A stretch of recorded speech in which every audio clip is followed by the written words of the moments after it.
महागठबंधन की ओर से ये जो रोजगार का वादा किया गया है, ये गेम चेंजर साबित होगा। ये बताए दो मुद्दा इन्होंने कहा वीर शहाबुद्दीन और कहा इन्होंने मंगल पांडे के विकास। तो मैं कहना चाहता हूँ, कोई मंदिर बना बैठा, कोई मस्जिद बना बैठा, कोई मंदिर बना बैठा, कोई मस्जिद बना बैठा, और मंगल पांडे तो यहाँ बड़े बड़े शैक्षिक संस्थान बना बैठे, रोडे हाईवे बना बैठे हैं। मंगल पांडे के विकास दिया जाए। बारहवा में मेडिकल कॉलेज जो सिवान का अस्पताल है, टूटा फूटा हुआ करता था, कई सुंदर बिल्डिंग है, डॉक्टर है, रुई है, दवाई है। पहले लैंटेन था और साढ़ था, आज तो लोग कह रहे हैं कि मेरे आंगने में तेरा क्या काम है, मेरे आंगने में तेरा क्या काम है। इस बल्ब युग में लालटेन का क्या काम है, इस बल्ब युग में लालटेन का क्या काम है, कोई काम नहीं है।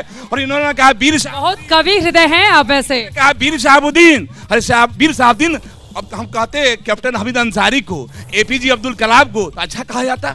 आप पूछिए राधे रंजन की पत्नी को, क्या वो वीर कहेंगी? अभी पत्रकार हैं, एक ने कहा उन्होंने कि आप भी यहाँ पहुंच गई, आप भी सुरक्षित हैं तो नीतीश कुमार की सरकार है, न तो आपको भी उठा लिया जाता है यहाँ से।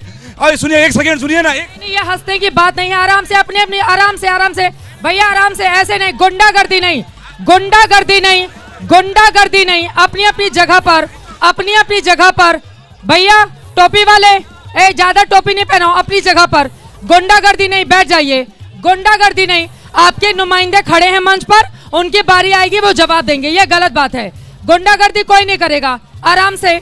इसलिए हर पार्टी के लोग यहाँ पर बुलाए गए हैं, हर पार्टी के लोग यहाँ पर बुलाए गए हैं, इसी वजह से जनता में कब, मतलब कम से कम आप लोग अनुशासन का परिचय दें प्लीज। हाँ, जल्दी से अपनी बात। माले विधायक ने कहा कि दलित को जूता फेंका गया।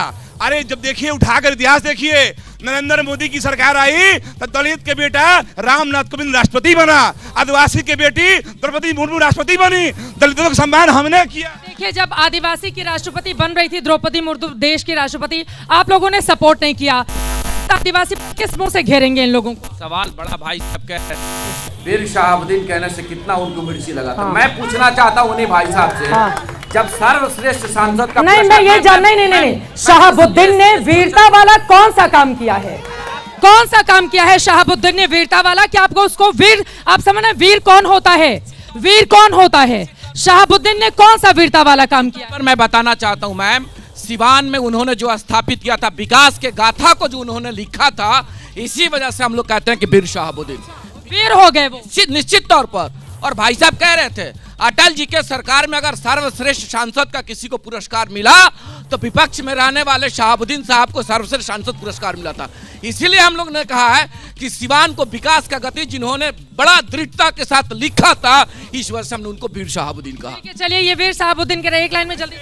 कितने बहनों की कलाई सुनी हो गई, कितनी माताओं की जो है कोख सुना हो गया। क्या किया था? कितने कोख सुना हो गया, चेमनी में झोंक दिया। पूछे वकील पटेल की, यहाँ जनता दल के कार्यालय खुलवा दिए, ठाए ठाए गोली चला। वीर नहीं होगा अपराधी, वीर नहीं होगा। वो कह रहे हैं अपराधी वीर कैसे हो सकता है? आपके लिए भी क्या शहाबुद्दीन वीर है, कांग्रेस के लिए?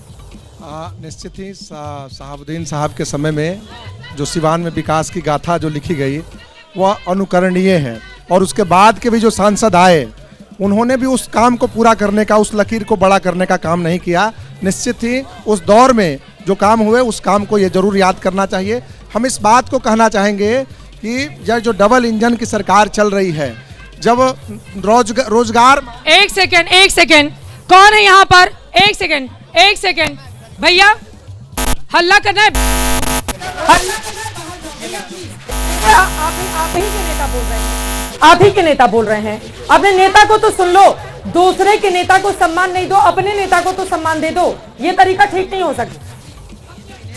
बोलिए। दिसंबर का महीना मैंने उस पानी की बौछारें चली, आप में बात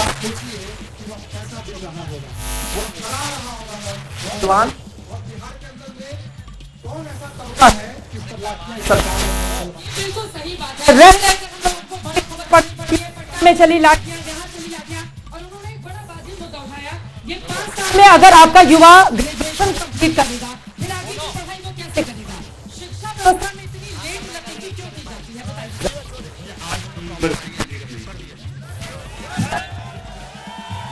छपरा यूनिवर्सिटी लेट था, जिसका सेशन सुधार दिया गया।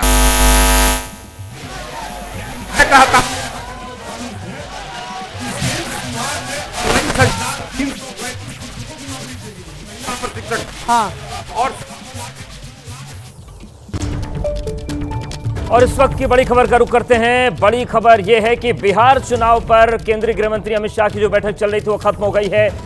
जेपी नड्डा के आवास पर कोर ग्रुप की बैठक चल रही थी और जेपी नड्डा के आवास से अमित शाह बाहर निकल गए हैं। तो बिहार को लेकर ये महत्वपूर्ण बैठक जो हो रही थी वो खत्म हो गई है। बिहार चुनाव पर केंद्रीय गृह मंत्री अमित शाह की बैठक खत्म हो गई है। जो बीजेपी के अध्यक्ष है जेपी नड्डा, उनके आवास पर ये कोर ग्रुप की बैठक चल रही थी और जेपी नड्डा के आवास से अमित शाह बाहर निकल गए हैं। तो बिहार को लेकर महत्वपूर्ण बैठक हुई। आज शाह के घर पर भी बीजेपी जेडीयू की बैठक हुई थी। सीट बंटवारे को लेकर जो पेच फंसा है एनडीए के बीच में, जिस तरीके से सीट बंटवारे पर सहमति नहीं बन पा रही है, आज की ये तारीख दी गई थी कि रविवार सुबह 11 बजे तक तस्वीर साफ हो जाएगी, लेकिन वो तस्वीर अब तक साफ नहीं हो पाई है। लगातार जो हालत महागठबंधन में है वही स्थिति एनडीए में भी है कि जो सहयोगी दल है बीजेपी के, उनके बीच सीट की सहमति नहीं बन पाई है और उसी सहमति को बनाने की कोशिशें चल रही हैं। बीजेपी जेडीयू की बैठक हुई, लेकिन फिलहाल अभी रास्ता माननीय विधायक जी, ना आपने एक दिन प्रश्न उठाया, ना आपने हमसे मांगने। विधायक जी के पास जाते हुए सरकार की ये जिम्मेदारी है कि जो सत्र है शिक्षा का वो बिल्कुल सही समय पर करवाया जाए और छात्रों के ऊपर लाठीचार्ज करना पूरी तरह से गलत है, ऐसा नहीं होना चाहिए। हाँ, मैं आ रही हूँ उनके। उन्होंने बड़े आरोप लगाए जनता के बीच से आपके दो गमछे पे बड़ा कमेंट किया जा रहा है। देखिए, पहली बात तो यह है, कमेंट तो करेंगे ही लोग, लेकिन आज बिहार के जो हालात है, अपराध के सवाल पर मैं कहना चाहूँगा। इसी सीवान के धरती पर लगातार लोकसभा चुनाव के बाद लगभग 70 लोगों पर गोलियां चली हैं और लगभग 3 दर्जन से ज्यादा लोगों की हत्याएं हुई हैं। यहाँ गोल्डन पासवान की हत्या रोड पर हुई, चंदन कुशवाहा की हत्या जगदीशपुर में हुई, चंदन कुशवाहा की हत्या जो है गुठनी में हुई, शहबाज पर गोली, वकील साहब पर गोली चला कर हत्या कर दी गई। हरदिया में 3 लोगों पर गोलियां चली और लाली यादव की हत्या हुई। लगातार हत्याओं का सिलसिला चल पड़ा है। महिलाओं के साथ रेप की घटनाएं, उनकी हत्या की घटनाएं पूरे बिहार में बढ़ी है और आज हर महिला सुरक्षित हो गई है बिहार के भीतर। ये हालात बन गया है और इसलिए मैं कह रहा हूं कि बिहार में सरकार है ही नहीं। सरकार नाम की कोई चीज बिहार में नहीं है। बिहार में सरकार खत्म हो चुकी है।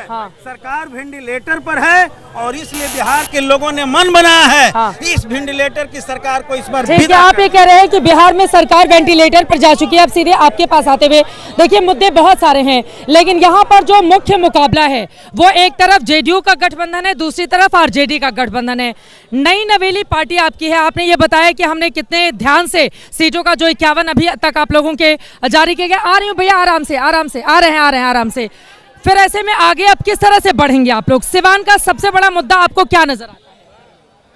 महागठबंधन की सरकार में, लालू राबड़ी जी के सरकार में गुंडे लूटते थे और ये एनडीए की सरकार में जितने भी पदाधिकारी हैं वो लूट रहे हैं। आज न आम बिहार की जनता को न 7वीं फेल चाहिए और न 9वीं फेल चाहिए। बिहार की जनता में अंदर अंदर एक करंट चल रहा है और ये करंट ऐसा तूफान लाएगा कि दोनों के बीच से चीरते हुए जन सुराज की सरकार बनेगी, जनता की सुंदर राज। लेकिन आप लोगों की ओर से मंगल पांडे पर इतना निशाना साधा जा रहा है। मंगल पांडे को कहा जा रहा है सिवान से उम्मीदवार बनाया जा सकता है। आपने बड़े भ्रष्टाचार के आरोप उनके ऊपर लगाए। वो तो देखिए उनको विधायिका के लिए भेजा जा रहा है कि चाहिए एमएलए बनिए। निश्चित रूप से इससे चाल चरित्र, चेहरा भारतीय जनता पार्टी का आपके समक्ष आम जनता देख रही है। जो मंगल पांडे अपने पूरे मंत्रित्व काल में अमंगल कार्य किए हैं, उन्हें प्रत्याशी बनाया जा रहा है। हिम्मत मंगल पांडे को है, भारतीय जनता पार्टी में है हिम्मत, तो प्रशांत किशोर जी ने जो आरोप लगाया उसका खंडन करे। और ये बगल वाले विधायक पे कुछ बोल नहीं रहे। अच्छा काम किया इन्होंने, बगल में विधायक जो पहले ही बता दिया कि जंगल राज में जो है ये लोग गुंडे वसूली करते थे, हजामत बनाते थे आम जनता की। अब ये एनडीए वालों में ऑफिसर हजामत बना रहे हैं। कार्यक्रम हमें समापन के लिए अब यहाँ पर इजाजत चाहिए आप सभी से। मुजफ्फरपुर से कल होगी मुलाकात, लेकिन सभी मेहमानों का धन्यवाद। जाते जाते विशाल राज से गाना। चलिए, मैं सबको नमस्कार प्रणाम करता हूं और देखिए, मैं सिवान का कलाकार हूं और मैं एक ही बात बोलूंगा सारे पार्टी से। 5 साल पयाइल बा चुनौआ गोहार सुन भैया नु 5 साल पयाइल बा चुनौआ गोहार सुन भैया नु सोच बुझ करी ह तू अपन मतदान आइल बा समैया नु सोच बुझ करी ह तू अपन मतदान आइल